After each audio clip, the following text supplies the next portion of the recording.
Assalamu alaikum. Today we are going to continue the last topic, that is continuity of the function. Today we are going to study the continuity of trigonometric, exponential and inverse functions. Last lecture we have studied about the definition of the continuity. We have find the continuity of a function at a point and continuity of a function on an interval, types of discontinuities, properties of continuous functions, and intermediate value theorem. Today we are going to study about the continuity of the trigonometric functions and inverse function. We will also look at the definitions of exponential and logarithmic functions, and we will also discuss the continuity of exponential and logarithmic functions, and we will study about the squeezing theorem. After completing this lecture, you will be able to find the continuity of the trigonometric functions, inverse functions, exponential and logarithmic functions. First, we will discuss about the continuity of trigonometric functions. We have the six basic trigonometric functions, that is sine theta, cos theta, tangent theta, cosecant theta, secant theta and cotangent theta. Cosecant theta is reciprocal of sine theta, secant theta is reciprocal of cos theta, and cotangent theta is reciprocal of tangent theta. This is the geometry about this formula.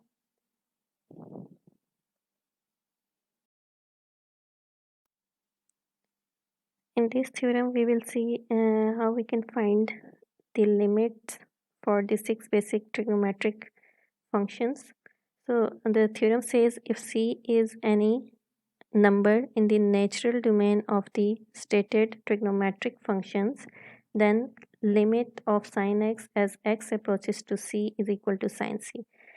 Means when we are finding the limit for the six basic trigonometric functions, it is simple. The value of the function at that point means if we are going to find the limit of sin x at point C, so it will be sin C, and same is the case with the rest of the trigonometric functions. In this example, we have to find the limit of the trigonometric function, that is cos x square minus 1 divided by x minus 1, and limit as x approaches to 1.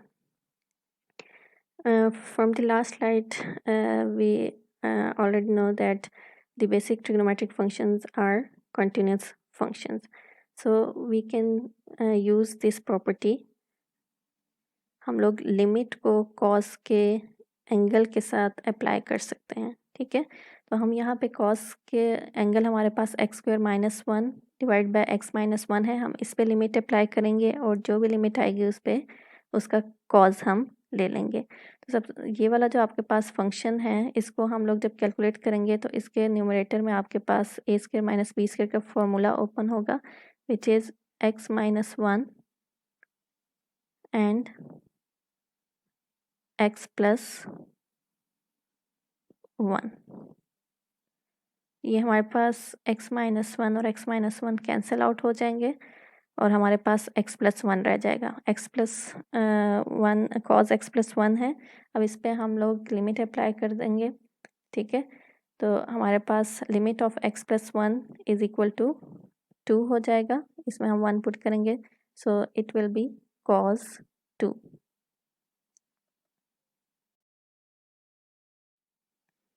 Now continuity of inverse functions. हम लोग ने inverse functions का topic जब पढ़ा था, वहाँ मैंने आप लोगों को बताया था कि हमारे पास कोई भी 1-to-1 फंक्शन का इन्वर्स एग्जिस्ट करता है, ठीक है. This is denoted by this.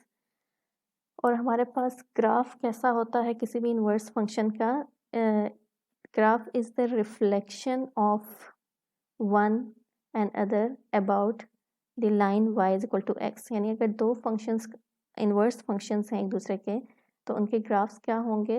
Reflections होंगे एक दूसरे के about the line y is equal to x. ठीक है।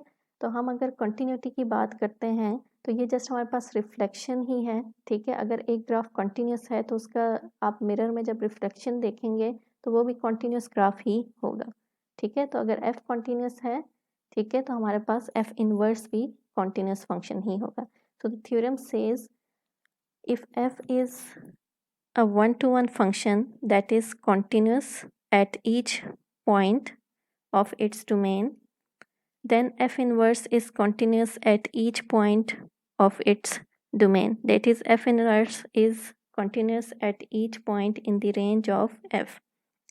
ठीक है, यानी अगर f आपके पास वन टू वन फंक्शन है और कॉन्टीन्यूस है तो अपनी डोमेन में तो f इनवर्स भी कॉन्टीन्यूस होगा at each point on its domain, ठीक है। That is f inverse is continuous at each point in the range of f। मैंने आपको बताया था कि जो f की डोमेन होती है वो f इनवर्स की रेंज होती है, जो f की रेंज होती है वो f इनवर्स की डोमेन होती है।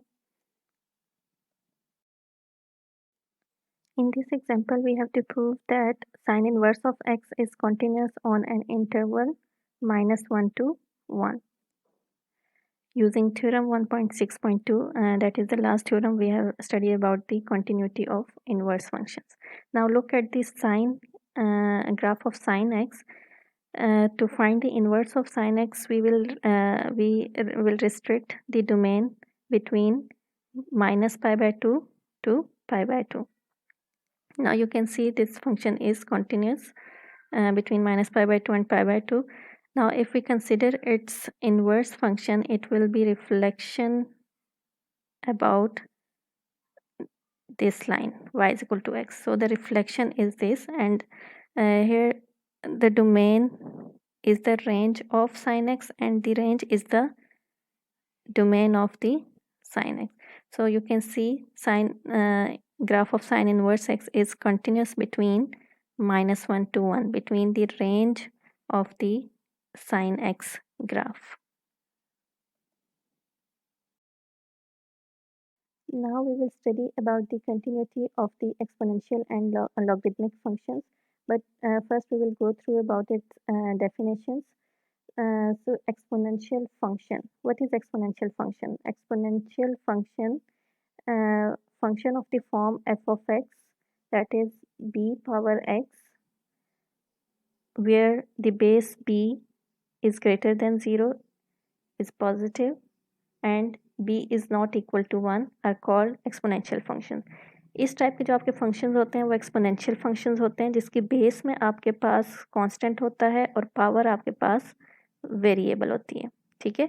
और यहाँ पे बेस पे क्या कंडीशन है कि वो एक तो पॉजिटिव होना चाहिए और दूसरा 1 के इक्वल नहीं होना चाहिए, ठीक है। All exponential functions have domain -infinity to infinity. Exponential functions किसी पॉइंट पे भी अनडिफाइंड नहीं होते, and the range is from 0 to infinity, ठीक है। हमारे पास इसकी रेंज हमेशा पॉजिटिव नंबर्स आते हैं और यहाँ पे 0 कभी भी नहीं आता इसकी रेंज में, ठीक है। तो हमारे पास ये ग्राफ्स हैं एक्सपोनेंशियल फंक्शन के। फॉर बी ग्रेटर देन 1 आपके पास ग्राफ इस तरह से बनेंगे, and for be less than between 0 and 1 graph of exponential function will be like this, ठीक है। अब यहाँ पे ये कुछ डिफरेंट वैल्यूज़ के लिए ग्राफ गिवन है एक्सपोनेंशियल फंक्शन के, बेसिस चेंज की हुई हैं। तो आप यहाँ पे देख रहे हैं कि जैसे जैसे हमारे पास बेस इंक्रीज होती है आपका जो ग्राफ है वो फ्लैटन होता जाता है, ठीक है। यहाँ पे ज़्यादा कर्वी है, यहाँ पे थोड़ा और मतलब स्लोप आपके पास स्टीप होती जाती है, स्टीप होता जाता है, ठीक है। और आप अगर इस साइड पे देखें तो इस साइड पे आपका ग्राफ आपके जो बेस है उसकी वैल्यू जितनी आपके पास डिक्रीज करती जाती है उतनी ही आपके पास ग्राफ की स्टीपनेस बढ़ती जाती है। In other words you can say अगर डिनोमिनेटर बेस का जो डिनोमिनेटर है उसमें हम वैल्यू बढ़ाते जाते हैं तो हमारे पास ग्राफ की स्टीपनेस बढ़ती जाती है।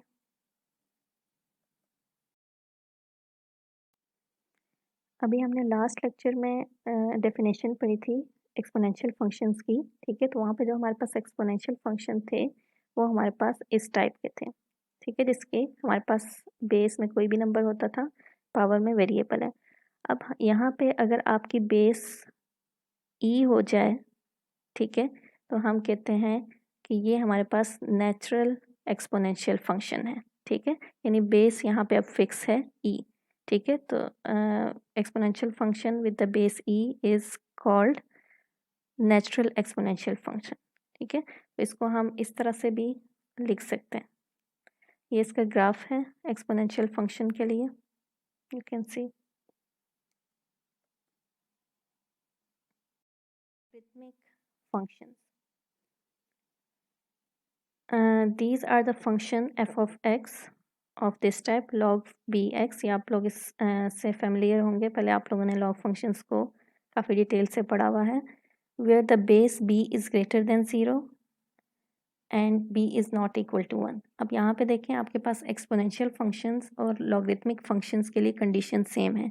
इसमें हमारे पास बेस ये होती है, ठीक है। तो ये हमारे पास एक तो पॉजिटिव होनी चाहिए, दूसरी 1 के इक्वल नहीं होना चाहिए, ठीक है। यहाँ पे आपकी डोमेन 0 टू पॉजिटिव इन्फिनिटी है, यानी लॉग आपको नेगेटिव वैल्यूज़ के लिए आंसर नहीं करता, अनडिफाइंड हो जाता है नेगेटिव वैल्यूज़ पे। And the range is from minus infinity to positive infinity. Range में इसमें नेगेटिव नंबर्स भी आ सकते हैं, 0 भी आ सकते हैं और पॉजिटिव नंबर्स भी आ सकते हैं, ठीक है। तो अगर आप थोड़ा सा नोटिस करें तो बेसिकली आपका जो लॉगरिथमिक फंक्शन है वो एक्सपोनेंशियल फंक्शन का इन्वर्स फंक्शन होता है, यानी एक्सपोनेंशियल और लॉगरिथमिक फंक्शन एक दूसरे के इन्वर्स फंक्शंस होते हैं। यहाँ पे देखें जो आपके पास लॉगरिथमिक फंक्शन की डोमेन है ये एक्सपोनेंशियल फंक्शन की रेंज होती है, ठीक है। और जहाँ यहाँ पे लॉगरिथमिक फंक्शन की जो रेंज है वो एक्सपोनेंशियल फंक्शन की डोमेन थी। ये आपके पास ग्राफ गिवन है फॉर डिफरेंट बेसिस। यहाँ पे भी देखें आपके पास जैसे जैसे बेस की वैल्यू इंक्रीज करती जा रही है, आपका जो ग्राफ है वो स्टीप होता जा रहा है। जैसे जैसे इंक्रीज हो रही है आपका ग्राफ स्टीप होता जा रहा है, ठीक है। और आपका ग्राफ एक्स एक्सिस पे 1 को कट करते हुए गुजरता है, ठीक है। आपने एक्सपोनेंशियल फंक्शन का ग्राफ देखा होगा, वो आपके पास y1 में से पास कर रहा होता है। नेचुरल लॉगरिथम्स, जिस तरह हम लोगों ने अभी लास्ट स्लाइड्स में नेचुरल एक्सपोनेंशियल फंक्शन पढ़ा था, सेम इसी तरह हमारे पास नेचुरल लॉगरिथमिक फंक्शन भी होता है। तो हमारे पास यहाँ पे कंडीशन सेम ही होती है। जब हमारे पास लॉग की बेस ई के इक्वल हो जाती है तो हम कहते हैं कि ये हमारे पास नेचुरल लॉग है, ठीक है। और नेचुरल लॉग को हम इस तरह से डिनोट करते हैं ln x, ठीक है। यहाँ पे आपके पास जो बेस है वो ई के इक्वल हो जाती है, ठीक है। तो हमारे पास जो नेचुरल लॉग है वो नेचुरल एक्सपोनेंशियल फंक्शन के इन्वर्स फंक्शन होता है, ठीक है। यहाँ पे आप देख सकते हैं ये आपके पास ग्राफ में y is equal to X line के अबाउट रिफ्लेक्शन है एक दूसरे का। तो ये दोनों आपके फंक्शंस जो हैं natural exponential function and natural logarithmic function एक दूसरे के इन्वर्स फंक्शंस हैं। Now we will talk about the continuity of exponential and logarithmic functions।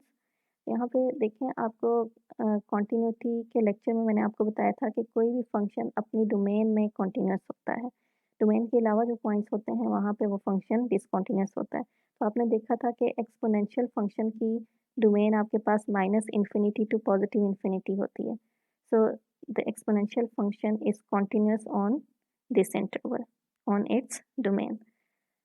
The function log bx is continuous on 0 to infinity। हमने logarithmic function की domain देखी थी। Logarithmic function की domain आपके पास open interval from 0 to infinity है, ठीक है। तो लॉग फंक्शन 0 से इन्फिनिटी पे कॉन्टिन्यूस होता है। Example 3, in this function we have to find the interval for which this function is continuous। अब यहाँ पे देखें आपका फंक्शन जो है वो उसमें ट्रिग्नोमेट्रिक फंक्शन भी आ रहा है, लॉगरिथमिक फंक्शन भी आ रहा है और पॉलिनोमियल भी आ रहा है, ठीक है। और ये हमारे पास कोशेंट भी इसमें आ रहा है, ठीक है। तो हम लोग जब इसकी कॉन्टीन्यूटी की बात करेंगे तो हम देखेंगे कि इस फंक्शन की जितनी भी टर्म्स हैं वो किस किस इंटरवल पे कॉन्टीन्यूस हैं। तो जिन इंटरवल पे ये कॉन्टीन्यूस हैं उन इंटरवल का इंटरसेक्शन हम ले लेंगे और फिर डिनोमिनेटर जिन पॉइंट्स पे 0 होता है वो पॉइंट्स हम उसमें से एक्सक्लूड कर देंगे। तो हमारे पास इस कंप्लीट फंक्शन का इंटरवल फाइंड हो जाएगा जिस पे ये फंक्शन कॉन्टिन्यूस होगा। ठीक है, तो सबसे पहले टेंजेंट इन्वर्स की बात करते हैं। टेंजेंट इन्वर्स जो है वो कॉन्टिन्यूस होता है everywhere for the whole domain, for the whole set of real numbers. ठीक है, ये देखें, ये ग्राफ आपके पास टेंजेंट इन्वर्स का ग्राफ है। ठीक है, आपके पास टेंजेंट का ग्राफ ऐसा होता है। ठीक है, तो जब इसका हम रिफ्लेक्शन लेते हैं about y equal to X, तो ये हमारे पास इस तरह से ग्राफ बन जाता है। ठीक है, दिस इज टेंजेंट इनवर्स। इसमें देखें आपका ये एक्सटेंड होता जा रहा है, ये माइनस इन्फिनिटी से पॉजिटिव इन्फिनिटी की तरफ एक्सटेंड हो रहा है, तो ये कॉन्टिन्यूस है, कहीं पे भी इसमें ब्रेक नहीं आ रहा। तो आपके पास टेंजेंट इनवर्स कॉन्टिन्यूस है इन दिस इंटरवल। अब नेचुरल लॉग की बात करते हैं। नेचुरल लॉग कॉन्टिन्यूस है in the interval from 0 to infinity, अभी हमने लास्ट स्लाइड में देखा था। ठीक है, and denominator, in denominator we have polynomial, और पोलिनोमियल जो हैं वो हर पॉइंट पे कॉन्टिन्यूस होते हैं। तो पोलिनोमियल के लिए भी interval of continuity is from minus infinity to positive infinity. तो अगर हम इन तीनों का इंटरसेक्शन देखें तो हमारे पास इसका इंटरसेक्शन 0 टू पॉजिटिव इन्फिनिटी आता है। ठीक है, यानी हमारे पास जो ये फ्रैक्शनल पार्ट है ये 0 टू इन्फिनिटी पे कॉन्टिन्यूस है। ठीक है, लेकिन अभी हमने ये देखना है कि डिनोमिनेटर वाला जो फंक्शन है वो किसी पॉइंट पे 0 तो नहीं होता। तो इसमें देखें, जब आप इसमें 2 पुट करते हैं, ठीक है, तो 2 पुट करने से आपके पास यहाँ पे 4 आ जाता है। ठीक है, तो ये डिनोमिनेटर 0 हो जाता है at x is equal to 2। यानी हमारा जो इंटरवल हमने ये फाइंड किया है, इंटरवल ऑफ कॉन्टिन्यूटी, इसमें से हम 2 को एक्सक्लूड कर देंगे क्योंकि 2 पे फंक्शन अनडिफाइंड होता है। ठीक है, तो जिस पॉइंट पे फंक्शन अनडिफाइंड होता है उस पे पॉइंट आपका फंक्शन जो है डिसकंटिन्यूस हो जाता है। So for the whole function the interval of continuity is from 0 to 2 and 2 to infinity. ये आपके पास 0 टू इन्फिनिटी था, उसमें से आपने 2 एक्सक्लूड किया है। 2 हमारे पास 0 टू इन्फिनिटी के दरमियान में कहीं लाई करता है, तो हम इसको ब्रेक कर देंगे with the open interval 0 to 2। जब भी आपने किसी नंबर को एक्सक्लूड करना है तो आप उसको ब्रेक कर दें वहाँ पे इंटरवल को, और उस पर ओपन इंटरवल लगा दें। तो इसमें अब 2 एक्सक्लूड हो गया है। 2 के अलावा आपके पास 0 और 2 के दरमियान के इसमें पॉइंट्स हैं और 2 से ग्रेटर पॉइंट्स हैं आपके पास। So this will be the interval for the continuity of this function. Squeezing theorem. Squeezing theorem says let f, g and h be the functions satisfying this inequality for all x in some open interval containing c, with the possible exception that the inequalities need not to hold at c if g and h have the same limits as approaches to c.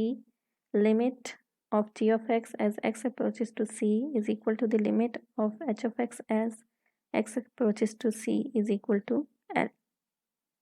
ठीक है, अगर हमारे पास कोई से 3 function है, ये inequality hold कर रही है, ठीक है, और हमारे पास g ऑफ x और h ऑफ x की limit as x approaches to c same आ जाती है, तो इसका मतलब है कि ये हमारा जो दरमियान का फंक्शन है f ऑफ x, इसकी limit as x approaches to c will be l। तो हमारे पास स्क्वीजिंग थ्योरम से ही ये दो लिमिट्स फाइंड हुई हैं। तो ये दो लिमिट्स आपको पता होनी चाहिए, ये आगे डिफरेंट क्वेश्चंस में यूज़ हो सकती हैं। ठीक है, so limit of sine X divide by X as X approaches to 0 is 1 and limit of 1 minus cos x divided by x as x approaches to 0 is 0.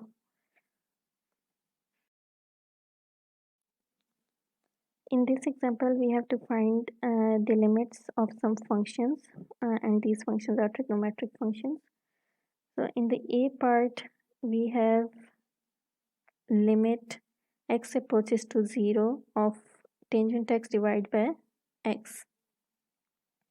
a part को जब हम solve करेंगे तो पहले हम यहाँ पे टेंजेंट x को हम लिख लेंगे sine x divide by cos x। ठीक है, उसके बाद हम लोग sine x divide by x के लिए भी हमने लास्ट लेक्चर में लिमिट देखी थी एज x अप्रोचेस टू 0। ठीक है, हम यहाँ पे हमारे पास दो फंक्शंस का प्रोडक्ट है, तो इन दो फंक्शंस पे हम लोग इंडिविजुअली लिमिट्स अप्लाई कर देंगे इस तरह से, ठीक है। Now from the last slide we have limit of this function as X approaches to 0 is equal to 1, और यहाँ पे जब हम इसकी लिमिट फाइंड करेंगे तो इसमें जब हम x की जगह 0 पुट करेंगे तो cos of 0 is 1, so 1 divide by 1 is 1, तो हमारे पास इस फंक्शन की लिमिट 1 आ जाएगी। इसी तरह जब हम b पार्ट करेंगे, b पार्ट में हमारे पास फंक्शन है sin 2 theta divide by theta as theta approaches to 0, ठीक है।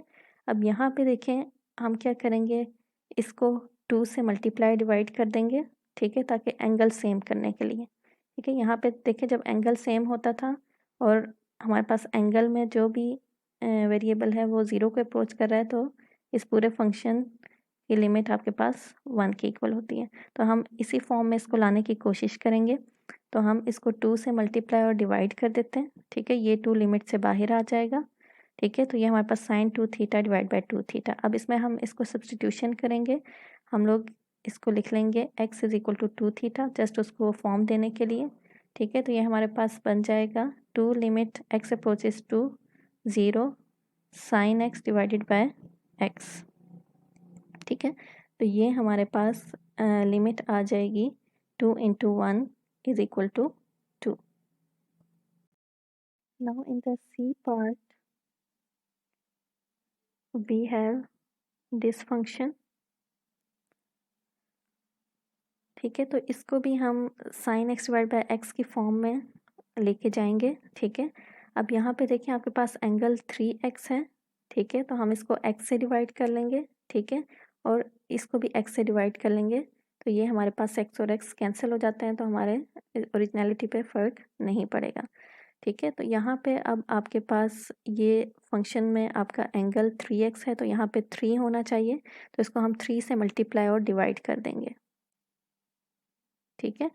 और इस फंक्शन का एंगल आपके पास 5x है, तो इसको हम 5 से मल्टीप्लाई और डिवाइड कर देंगे। अब ये 3/5 जो है ये लिमिट से बाहर आ जाएगा, और इस फंक्शन की limit as x approaches to 0 is 1 and the limit of this function as x approaches to 0 is 1, so the limit is 3 divided by 5. And this is the summary of today's lecture. In today's lecture the main points are the limits at any point of the trigonometric function is equal to the value of the function at that point. So it means all the basic 6 trigonometric functions are continuous functions. If f is a continuous function, then its inverse is also a continuous function. The exponential function is continuous in its domain, that is minus infinity to positive infinity, and the logarithmic function is continuous in its domain, that is from 0 to positive infinity. Using squeezing theorem, we have the value of the limits of these functions. We can use these limits in different questions. This is the practice exercise of the book mentioned. Exercise 1.6, question number from 1 to 40. In questions को आप लोग solve करें। अगर किसी question में problem आता है तो आप उसको आपस में डिस्कस करें, और अगर फिर भी सॉल्व नहीं होता तो आप अपने रिस्पेक्टिव टीचर से डिस्कस कर सकते हैं। तो आज का लेक्चर यहाँ तक ही था, ठीक है। इसको अच्छे से देख लीजिएगा और टेक केयर ऑफ़ योरसेल्फ। अल्लाह हाफिज़।